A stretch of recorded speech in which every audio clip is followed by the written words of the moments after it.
Hey, welcome to the Art and Science of AI, a podcast about the science of how AI works and the art of using AI to reimagine your life, business, and society.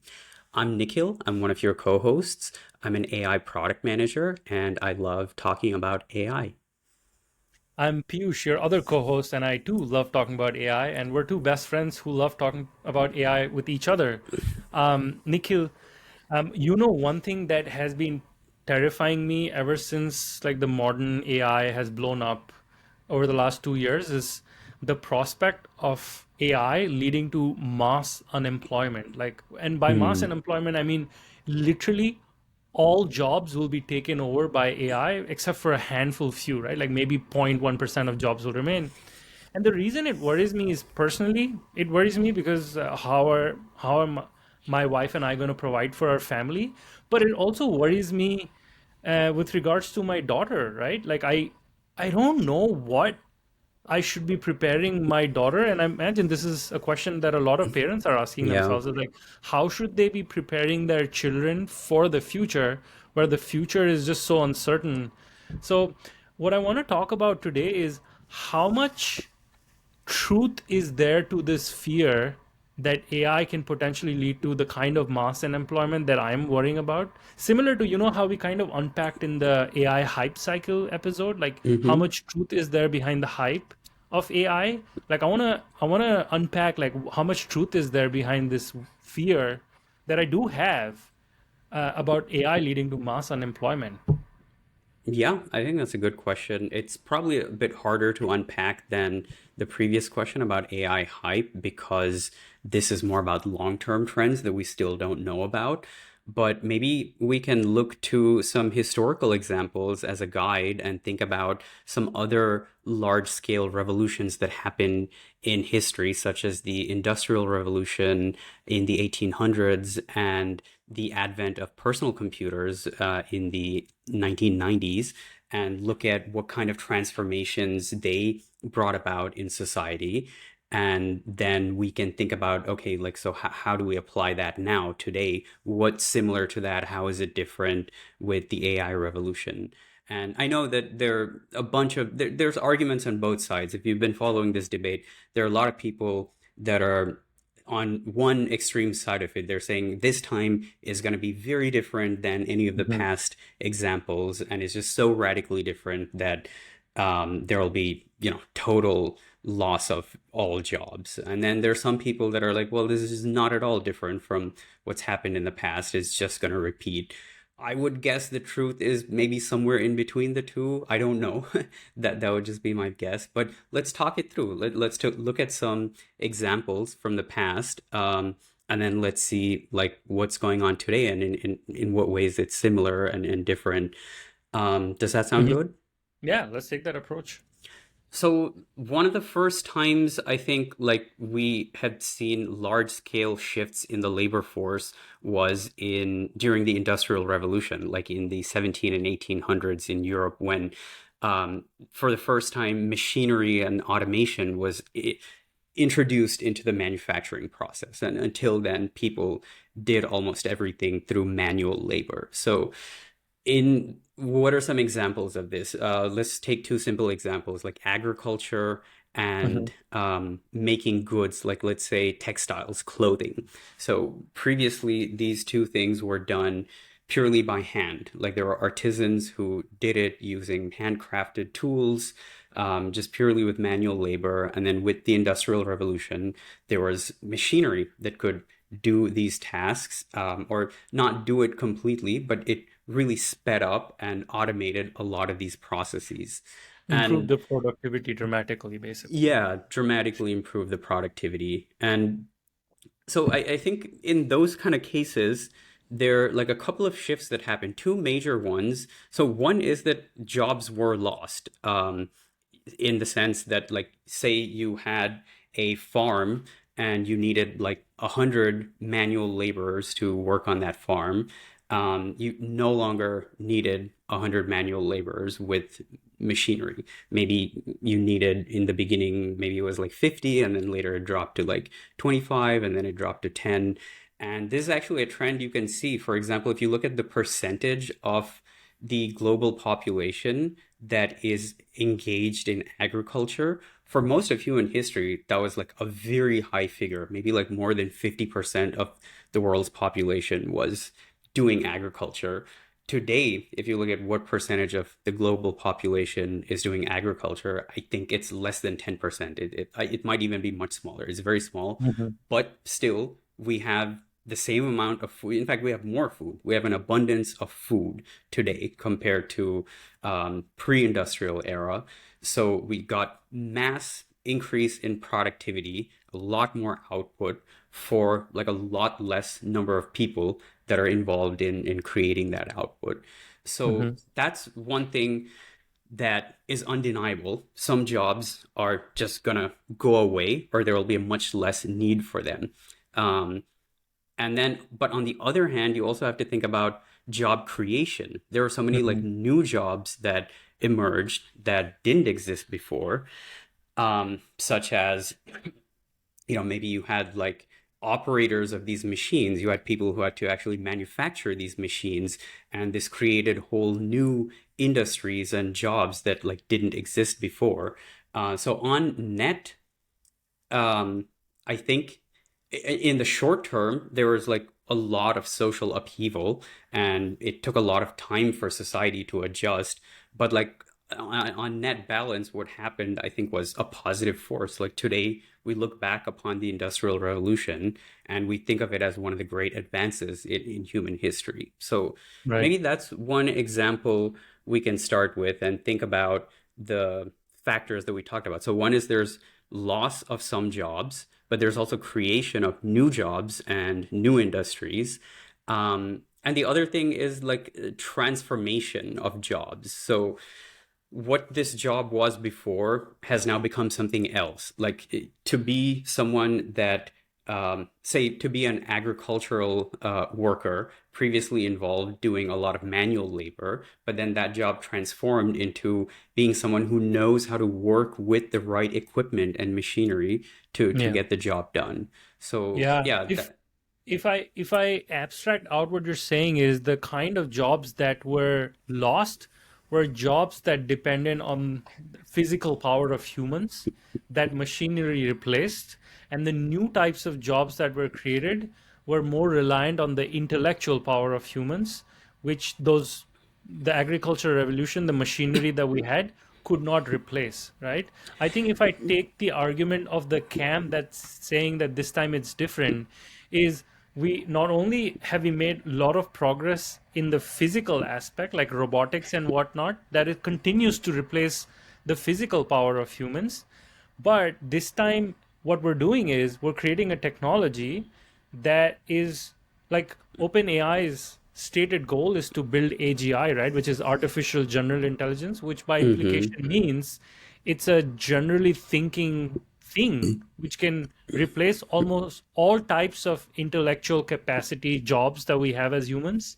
So, like, you already have this curve of physical power being replaced ever since industrial revolution and more advanced robotics, but now on top of that we also have our cognitive power being replaced with more modern AI, like which can replace almost all types of intellectual capacities. So we have our physical power, we have our cognitive power. What else remains? Like there's nothing else to be taken away. I think that's my Yeah. worry, and which is why I find myself in the camp of this time it's different.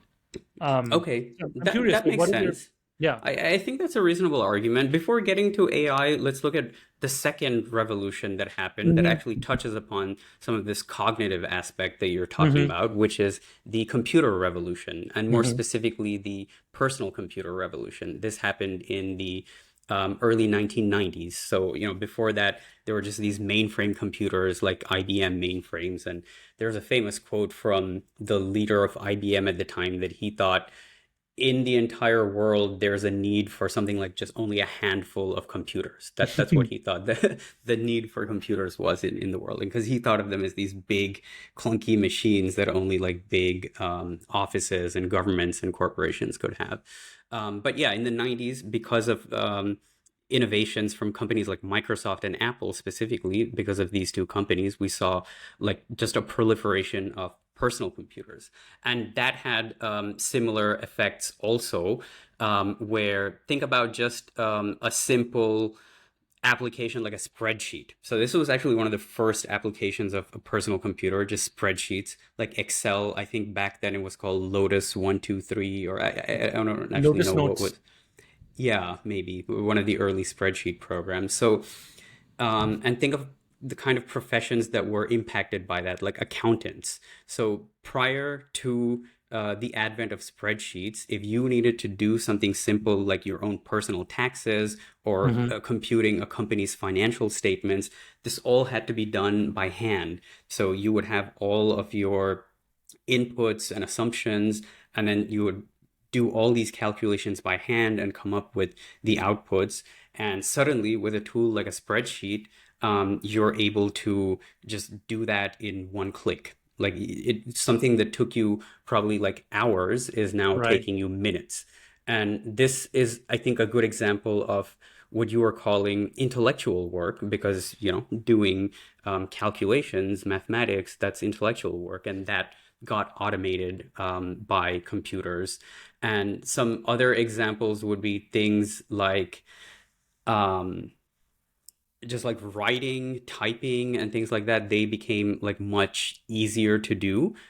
Previously, you would have to spend a long time like writing up memos, and then maybe, or often people had secretaries whose entire job was to like take voice notes from their boss and like transcribe them in a memo, and they even had skills like shorthand and things to make this easy. So yeah, the basic examples of like cognitive or intellectual types of tasks, they got automated. And again, we saw similar kind of impacts, I think, where the number of people that were needed for these types of roles, it shrank significantly. Um, but on the other side, what happened is there was also job creation. It created a whole new set of jobs. So jobs like software developer, that really didn't exist before that, because we didn't have software. And now it's one of the most popular and in-demand occupations in the world. So at the same time as technology killing or shrinking a lot of jobs, it created a whole new set of possibilities. And that's because it created value. It created new types of experiences that people want to enjoy. Like, people want to play computer games. That's a thing that just didn't exist. And now there are software developers who specialize in making games. So, yeah, maybe let's think about that. Here's another Yeah. example where you have, again, both opposing trends. There's like shrinking of jobs, but there's also expansion of new types of jobs. Yeah. No, I think that is a very good point. So if again abstract or what you're saying is, yes, we have had two instances of two revolutions in the past where a lot of jobs were eliminated, but lot of new jobs were birthed or created that is just that would have been impossible to anticipate from the point of view of the old economy or the old system, right? Like, for example, computer games could not have been anticipated pre-industrial revolution, right? Yeah. So similarly, with this whole AI revolution, perhaps there would be new type of jobs that our minds just cannot comprehend or anticipate right now, because what AI will lead to will be a fundamentally different world with its Hmm. fundamentally different types of ecosystems, and it will require a new type of job. So I think that's a good point, and that's because it depends on the unpredictability Hmm. of what that new ecosystem will be that informs new jobs. Is just hard to speculate, right? So we can just take that argument that maybe that's what's going to happen again. But And we can see this in our own lifetime. I mean, not in my Mhm. lifetime, but in our families. Like people have grandparents. I have grandparents. You have grandparents, and most of our grandparents, like they were born. I don't know. My grandparents were born in the 1930s, and Right. when they were growing up, like this was totally pre-computers. And Right. if you told them that, hey, there's going to be one of the biggest jobs in future is going to be software developer, they'd be like, what the hell are you talking about? This Yeah. Yeah. doesn't make sense to me. And so, yeah, and I think it's fundamentally because we're the technology and the advancements are leading to new types of experiences that human beings want, and that's creating extra value. So then the people who are able to create those kinds of experiences are able to capture that value by their work in these jobs. So making a computer game is an example, or there are even some fundamental human needs, like Right. communication, for example. That's like a fundamental human need, and Yeah. that is, with the advances of like video calls, text messaging, like WhatsApp, these kind of things, they're filling fundamental human needs in new and innovative ways. So people who are enabling that are able to capture value from that. Yeah, I think that's an excellent point, and I think, like you clearly laid out, there is historical precedence for that to happen during two revolutions, two big Hmm. revolutions. So it's quite possible that it may happen again. If I go back to wearing my, this time it's different hat, Yeah. the way I think about this is, in all of those instances where new jobs were created, they there was a new need for a new job, and we didn't have technology that could do that job, which is why humans had to fill in that role and then do that job. So it wasn't like, oh, we need humans to be engaged in some productive activity, so let's create this new job profile for them. It was more organically, we had a need for a certain desire or certain need to be fulfilled, and humans took that job because it couldn't have been done with technology. So in this time it might be different, is because whatever that new job will be, again, it's hard Hmm. to anticipate, right? Because they'll be so fundamentally different. It's like, did any pre-agriculture, pre-industrial revolution person could even understand what a graphic animator or a digital animator is? No, like that, like animation itself didn't exist before Walt Disney like created Disney, right? So it's Yeah. just, we can't even, our minds can't even comprehend what that new job will be. However, I go back to what OpenAI's stated goal is: artificial general intelligence, right? What that means is there will be an entity, and a lot of people are predicting that that entity will be here maybe in the next 5 years, 10 years. Even the most conservative people are like, within 20 years, we should have some kind of AGI. So when you have a situation when there is an entity which is far more intelligent than human beings, then could there be a job that this entity will not be able to do? Like, that's Hmm. my question. Is like, Yeah. no matter what that new thing is, however radically different it is, and my mind can't comprehend it, but what I can predict is we're building a technology that can do whatever we can, if not better than we can. So whatever it is, that technology will do it for us. So what will we be required for? Yeah, that's a good point. I think so. One thing that's emerging is that your view on unemployment due to AI is going to be strongly connected to your view on the possibility of AGI and how strong that will be and how soon that will emerge. And of course, like nobody knows that yet, Hmm. what AGI will look like and Hmm. how soon it will come about, or actually like how general and how intelligent it'll be. But I think one thing we can look at is, so you were saying that things like graphic design, computer game development, we couldn't even think of in the past as like these are needs that would come up.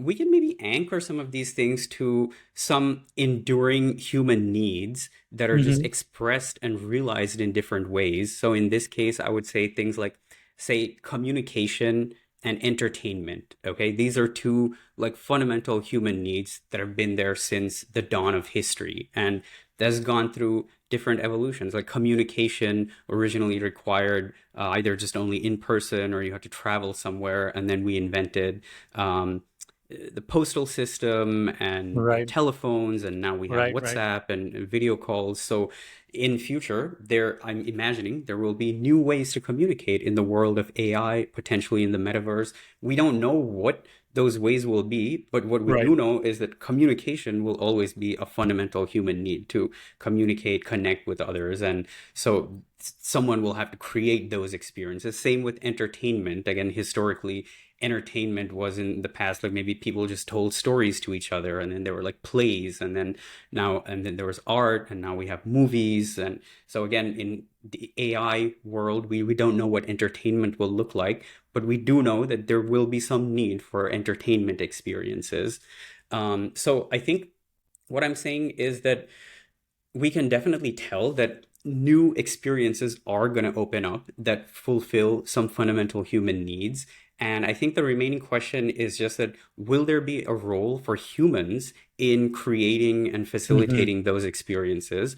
Right. Or you're positing that possibly AI, some version of AI that's artificial general intelligence, will be so capable that it can create these experiences without any human intervention, Yeah, right? yeah, yeah, yeah. And I think it's just hard. Like this is beyond you and I to Yeah. like conclude today, but I love the framework that you're using to think about this, which is let's think about enduring human needs.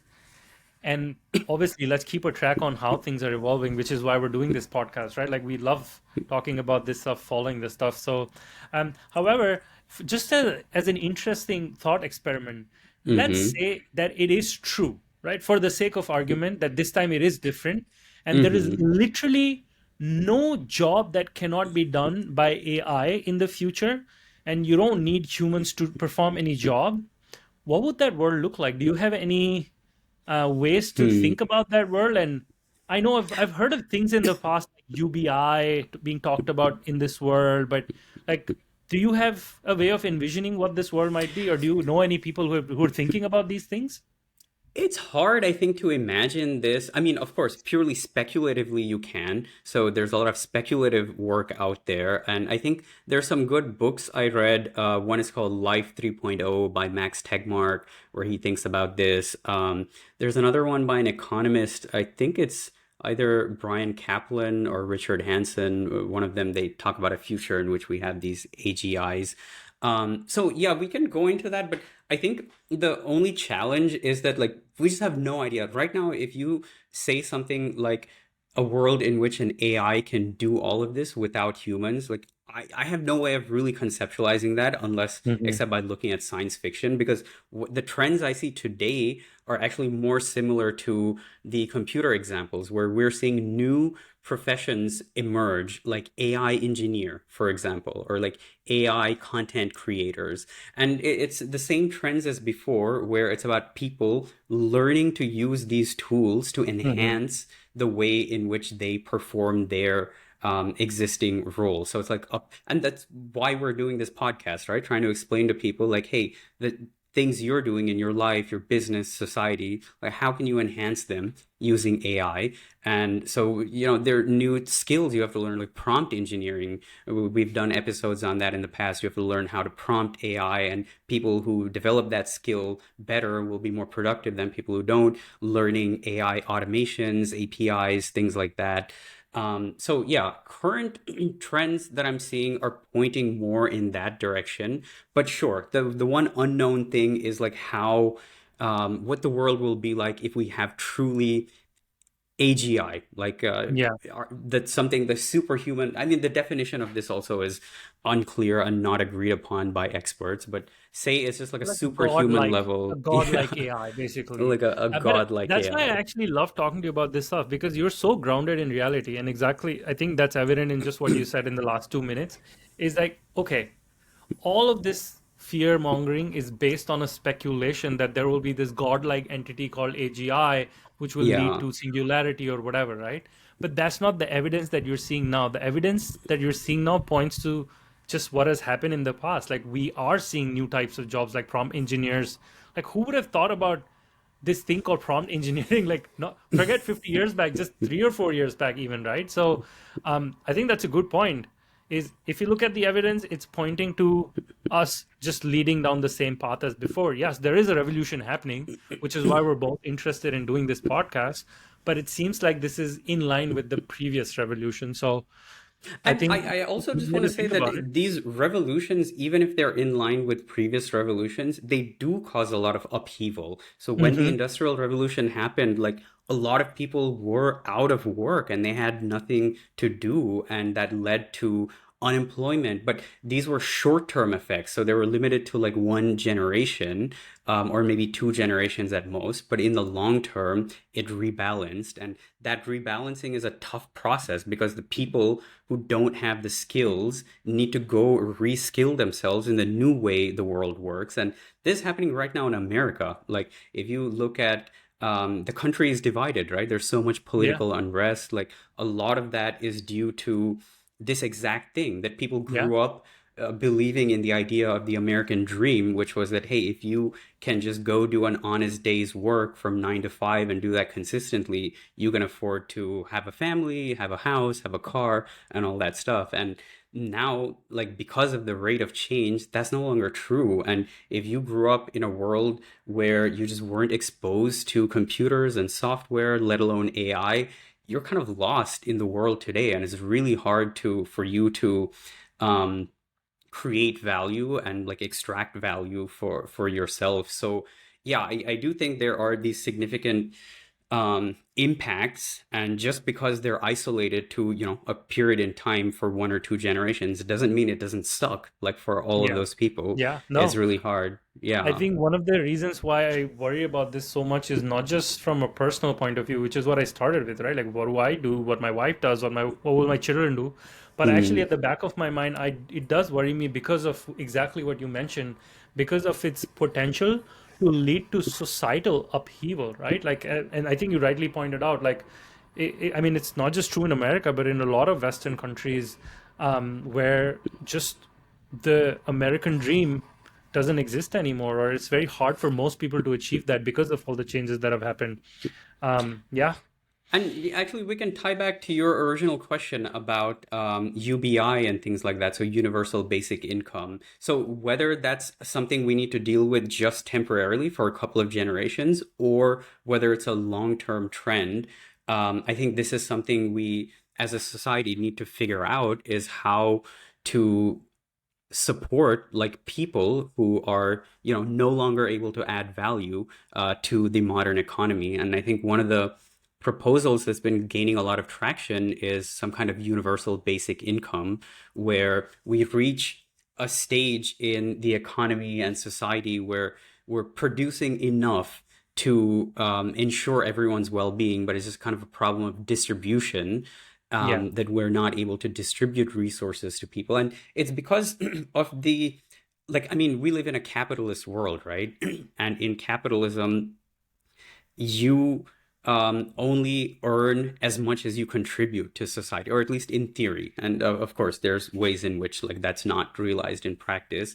But yeah, fundamentally, it's worth thinking about whether that as a system like makes sense to continue into future, or not. Because yeah, as you're saying, suppose technology can add more and more value, then just because you as a human being are not able to add economic value through your work, your labor, whether that's physical, intellectual, whatever, does that mean that you don't have a right to enjoy like some basic like benefits and luxuries of life? yeah, And I think that's a really hard question. Like, I think ideally we would find some model of society and economy where we can like harvest the benefits of these technological advances and kind of distribute them to the world at large. But of course, like I have no idea. Like you have to ask, like, where's this money going to come from? Are you going to yeah. like incredibly I tax love all that these thought. AI I love where companies? you're going, though. Is just what you're saying is so big and profound. You're saying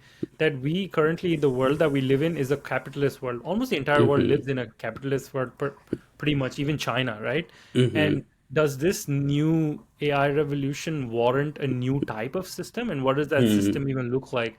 I think it's beyond you and I, but I would love to, like, I think we can do a series on these topics, right? Like, Yeah. if this world where it doesn't even have to be AGI, like just the current world where we're heading, based the trajectory that we can predict based on the evidence that we're seeing, already needs that means that a lot of changes are happening that warrants rethinking or reimagining the Yeah, way or at we set least up our society. re-examining, even if you Yeah, don't like change. re-examining, that would be the first step. And what would that look like? So I feel like we could do a mini series of Yeah, episodes talking about one aspect of it. Just the fact, like we mentioned UBI, I feel like we can do a deep dive on that in one of the episodes because for there's this sure. philosophical saying that man does not live by bread alone. So do you think UBI, just handing people out a basic income, will not lead to upheaval? Like people also find meaning from their work, right? Yeah. People don't like being handed out money, right? They want to know that what they're doing contributes meaningfully to the society and their lives. So I feel like there's so much to unpack, but this is like a great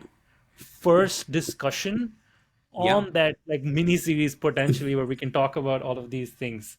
Can I just add Yeah, one last point on this? yeah, I think what you said is really one of the core fundamental issues, which is the question of meaning. Like human beings are creatures that are driven by meaning also. I mean, right. of course, once you have your basic necessities taken care of, if you look at Maslow's hierarchy of Yeah, needs, once you have the basics taken care of, then the next thing you need is a sense of meaning. And I think it's one of the failures of capitalist society that most people tie their sense of meaning to their economic output. And like, most people, if you ask them, hey, what do you do? What's your life about? They give you a story about how they add economic value in the world. yeah, yeah, In this podcast, I say I'm an AI product yeah, manager, but yeah, I'm so much more than that. I'm a yeah. husband to my wife. I am, a son to my parents. I'm a friend to people. I have interests outside that. I love, like weightlifting, reading science fiction. And so why is it that we in this society only assign this significant meaning to activity that generates economic value or economic output? And maybe that's something we would have to re-examine. And I hope we do, because I think for me, that's one of the limitations of our current society. Yeah, that's very well said. Yeah. I think I like the idea of the framing of re-examining. What we should do is we should pick apart all of these aspects like jobs, meaning, society, economic structures like capitalism. I don't know, maybe there's there could be communism 2.0 with AI. Who knows, right? Like we should pick them Yeah. apart and re-examine them and reevaluate them.